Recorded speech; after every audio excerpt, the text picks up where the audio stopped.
World War I broke out in the summer of 1914. 1914 was the year in which World War I broke out.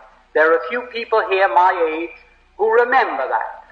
Now, that war was waged on one side by Great Britain, France, and Russia, and on the other side by Germany, Austria-Hungary, and Turkey. What happened? Within 2 years, Germany had won that war. Not alone won it nominally, but won it actually. The German submarines, which were a surprise to the world, had swept all the convoys from the Atlantic Ocean, and Great Britain stood there without ammunition for her soldiers, stood there with 1 week's food supply facing her, and after that, starvation. At that time, the French army had mutinied.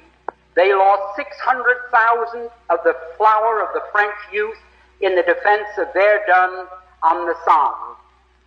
The Russian army was defecting. They were picking up their toys and going home. They didn't want to play war anymore. They didn't like the Tsar. And the Italian army had collapsed. Now, Germany, not a shot had been fired on the German soil. Not an enemy soldier had crossed the border into Germany.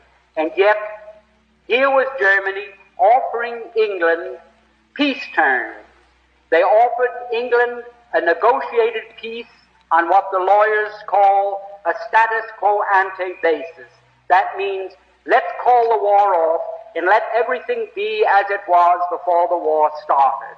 Well, England in the summer of 1916 was considering that seriously. They had no choice. It was either accepting this negotiated peace that Germany was magnanimously offering them, or going on with the war and being totally defeated. While that was going on, the Zionists in Germany, who represented the Zionists from Eastern Europe, went to the British War Cabinet, and I'm going to be brief because this is a long story, but I have all the documents to prove any statement that I make. If anyone here is curious or doesn't believe what I'm saying is at all possible. The Zionists in London went to the British War Cabinet and they said, look here, you can yet win this war.